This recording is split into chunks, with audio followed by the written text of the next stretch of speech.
ಅವ್ರು ಏನು ಹುಡುಕಾಡ್ತಾರೆ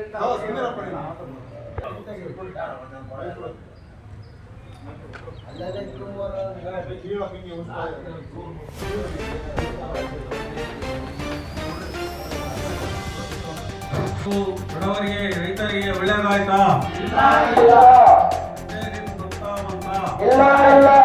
ಎಲ್ಲರ ಖಾತೆಗೆ 15 ಲಕ್ಷ ಬಂತಾ?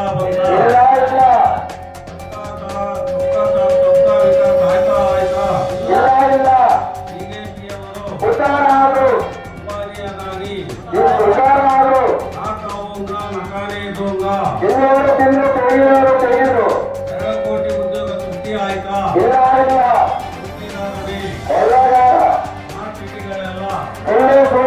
ಎಲ್ಲರಿಗೂ ಸೂರು ಬೆಲೆ ಏರಿಕೆ ರೈತರ ಆದಾಯ ಡಬಲ್ ಆಯ್ತಾ? ಸ್ವಾಮಿನಾಥನ್ ವರದಿ ಜಾರಿಗೆ ಬಂದ? ಕೇಂದ್ರಕ್ಕೆ ಹೋದ ರಾಜ್ಯದ ತೆರಿಗೆ ಪ್ರವಾಹ ಸಂತ್ರಸ್ತರಿಗೆ ಹರ್ ಘರ್ ಗಂಗಾ ಪಾರ್ಲಿಮೆಂಟ್ ಉದ್ಘಾಟನೆಗೆ ಜಾತ್ಯತೀತ ಸಂವಿಧಾನ ಹೊಸ ಸಂಸತ್ ಭವನದಲ್ಲಿ ಹೋಮ ಹವನ ಚುನಾವಣೆ ಕಾಲಕ್ಕೆ ಪುಲ್ವಾಮಾ ದಾಳಿ ಬಿಜೆಪಿ ಅಜೆಂಡಾ ರಾಮ ಮಂದಿರ ರಾಜಕೀಯಕ್ಕಾಗಿ ಮರ್ಯಾದ ಪುರುಷೋತ್ತಮ ಶ್ರೀರಾಮಚಂದ್ರನನ್ನು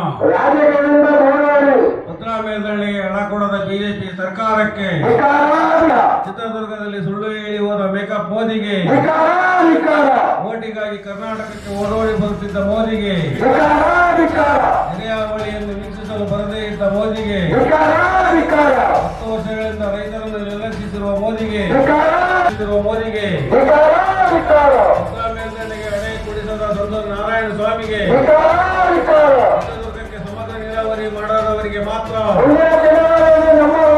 ಭದ್ರಾ ಮೇಲ್ದಂಡೆ ರಾಷ್ಟ್ರೀಯ ಯೋಜನೆಯನ್ನು ಘೋಷಿಸಿದ ಕೇಂದ್ರ ಸರ್ಕಾರವನ್ನು ಚಿತ್ರದುರ್ಗದಲ್ಲಿ ಸುಳ್ಳು ಹೇಳಿದ ಮೋದಿ ಸರ್ಕಾರವನ್ನು 15 ವರ್ಷದಿಂದ ಭದ್ರಾ ಮೇಲ್ದಂಡೆಗೆ ಕಾಮಗಾರಿ ಮುಗಿಸಿದ ರಾಜ್ಯ ಸರ್ಕಾರಕ್ಕೆ ಬಜೆಟ್ನಲ್ಲಿ ಭದ್ರಾ ಮೇಲ್ದಂಡೆಗೆ ಹಣ ಕಾಯ್ದಿರಿಸಿದ ರಾಜ್ಯ ಸರ್ಕಾರಕ್ಕೆ ಚಿತ್ರದುರ್ಗ ಜಿಲ್ಲೆ ಅಭಿವೃದ್ಧಿ ವಿರೋಧಿ ಕೇಂದ್ರ ರಾಜ್ಯ ಸರ್ಕಾರಗಳಿಗೆ ಮಹಿಳೆಯರಿಗೆ ಚಿತ್ರದುರ್ಗದವರಿಗೆ ಭದ್ರಾ ಕಾಮಗಾರಿ ಮುಗಿಸುವವರಿಗೆ ಮಾತ್ರ ಚಿತ್ರದುರ್ಗ ಜಿಲ್ಲೆಗೆ ನೀರು ಇಲ್ಲ ಚಿತ್ರದುರ್ಗ ಜಿಲ್ಲೆಗೆ ನೀರು ಇಲ್ಲ ಚಿತ್ರದುರ್ಗ ಜಿಲ್ಲೆಗೆ ನೀರು ಇಲ್ಲ ನೀರಾವರಿ ಹೋರಾಟಕ್ಕೆ ಭದ್ರಾ ಮೇಲ್ದಂಡೆ ಯೋಜನೆ ಕಾಮಗಾರಿ ಪೂರ್ಣಗೊಳಿಸಿದ ಸರ್ಕಾರಗಳಿಗೆ ಬೇಕೇ ಬೇಕು ಬೇಕೇ ಬೇಕು ಬೇಕೇ ಬೇಕು. ಇವತ್ತು ಏನು ನಮ್ಮ ಮೂಲಭೂತ ಸೌಕರ್ಯ ನೀರು, ನೀರನ್ನು ನಮ್ಮ ಸಂವಿಧಾನಬದ್ಧವಾದ ಹಕ್ಕು. ಆ ಹಕ್ಕನ್ನು ನಾವು ಇವತ್ತು ಕೇಳೋಕ್ಕೆ ಇವತ್ತು ರೈತರು ಬೀದಿಯಲ್ಲಿ ಬಂದು ಇವತ್ತು 23 ದಿನ ಆಯ್ತು. ಇವತ್ತು ನಮ್ಮ ಚಳವಳಿ ಯಾವುದೇ ಒಬ್ಬ ಇವತ್ತು ರಾಜಕಾರಣಿನೂ ಬಂದು ಅವ್ರು ಸುಮ್ಮನೆ ಬರೀ ಸಬು ಬೇಳಿ ಹೋಗಿದ್ದಾರೆ. ಆದರೆ ರಾಜ್ಯ ಮಟ್ಟದಲ್ಲಾಗಲಿ ಕೇಂದ್ರದ ಮಟ್ಟದಲ್ಲಾಗಲಿ ಯಾವ ಒಬ್ಬ ರಾಜಕಾರಣಿನೂ ಇವತ್ತು ಇದ್ರ ಬಗ್ಗೆ ಧ್ವನಿ ಎತ್ತಿಲ್ಲ. ಯಾರು ಇವತ್ತು ನಾರಾಯಣ ಸ್ವಾಮಿ ಅವರು ಬಂದಿದ್ರು ಅವ್ರೇನು ಸುಮ್ಮನೆ ಏನು ಹಿಂದಲ್ದು ಬರೀ ಕತೆ ಹೇಳೋದ್ರು ಅಷ್ಟೇ ಹೊರತು ಇವಾಗ ನಡಿಬೇಕಾಗಿದ್ದನ್ನು ಹೇಳೋಗಿಲ್ಲ. ಮತ್ತು ವೀರೇಂದ್ರ ಪಪ್ಪಿ ಅವರು ಬಂದಿದ್ದರು, ಅವರು ನಾವೇನು ಮಾತಾಡ್ತೀವಂತಂದರು. ಆದರೂ ರಾಜ್ಯ ಮೊನ್ನೆ ಬಡ್ಜೆಟ್ನಲ್ಲಿ ಏನು ಒಂದು ನಯ ಪೈಸೆನೂ ಭದ್ರಾ ಮೇಲ್ದಂಡೆ ಯೋಜನೆಗೆ ಹಣವನ್ನು ಎತ್ತಿಟ್ಟಿಲ್ಲ. ಮತ್ತು ಕೇಂದ್ರದಲ್ಲಿ ಏನು ರಾಷ್ಟ್ರೀಯ ಯೋಜನೆ ಅಂತ ಏನು ಘೋಷಣೆ ಮಾಡಬೇಕಾಗಿತ್ತು ಅದನ್ನು ಏನು ಪಾಸ್ ಮಾಡಿಲ್ಲ. ಜಿಲ್ಲಾ ಮಂತ್ರಿಗಳು ಯಾರು ಬಂದಿಲ್ಲ, ಜಿಲ್ಲಾ ಸಚಿವರಂತೂ ಯಾರು ಬಂದಿಲ್ಲ, ಉಸ್ತುವಾರಿ ಸಚಿವರು ಯಾರೂ ಬಂದಿಲ್ಲ. ಮತ್ತು ಯಾವ ರಾಜಕಾರಣಿಗಳಿಗೂ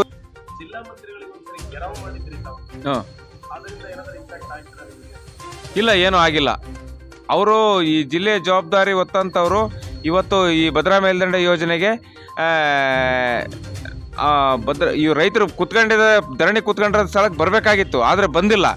ಅದಕ್ಕೆ ನಾವು ಅವ್ರ ಗೆರವು ಹಾಕಿದ್ವಿ. ನೀವು ಇದ್ರ ಉಸ್ತುವಾರಿ ವಹಿಸ್ಕೊಂಡು ಹಣ ಬಿಡುಗಡೆ ಮಾಡಿಸಿ ಕೆಲಸ ಮಾಡಬೇಕಂತ ನಾವು ಅವ್ರಿಗೆ ಗೆರವು ಹಾಕಿದ್ದೀವಿ. ನಮ್ಮ DS ಹಳ್ಳಿ ಮಲ್ಲಿಕಾರ್ಜುನ ರೈತ ಸಂಘ ಜಿಲ್ಲಾಧ್ಯಕ್ಷರು.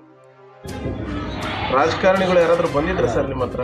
ರಾಜಕಾರಣಿಗಳು ಶಾಸಕ ವೀರೇಂದ್ರ ಪಪ್ಪಿ ಅವರು ನಮಗೆ ಈ ಸಂದರ್ಭದಲ್ಲಿ ಒಂದಿನ ಬಂದು ನಾವು ಏನು ವಿಧಾನಸೌಧದಲ್ಲಿ ನಾವು ಇದನ್ನು ಧ್ವನಿ ಎತ್ತುತ್ತೀವಿ ಅಂತ ಹೇಳಿದರೆ ಇದುವರೆಗೂ ಪತ್ತೆ ಇಲ್ಲ. ಮತ್ತು ನಾರಾಯಣಸ್ವಾಮಿಯವರು ಇನ್ನೊಂದು ಸರಿ ಅವರಿಗೆ ನಾವು ಇದ್ರ ಗಮನವನ್ನು ಅವ್ರಿಗೆ ಸೆಳೆದ್ವಿ, ಅವರು ಬಂದಿಲ್ಲ. ಯಾವುದೇ ಅಧಿಕಾರಿಗಳಿಗೆ ರೈತರ ಬಗ್ಗೆ ಒಂದು ಕಾಳಜಿ ಇಲ್ಲ, ಯಾವ ಶಾಸಕರು ಬಂದಿಲ್ಲ, ಯಾರೂ ಬಂದಿಲ್ಲ. ರೈತರನ್ನ ನಮ್ಮನ್ನು ಯಾವುದೇ ಬಗ್ಗೆ ವಿಚಾರಣೆ ಮಾಡಿಲ್ಲ ಹೇಳೋಕ್ಕೆ ಈ ಭಾಗದಲ್ಲಿ ವಿಚಾರವನ್ನು ನಾವು ಹೇಳಿಸ್ತಾ ಇದ್ವಿ.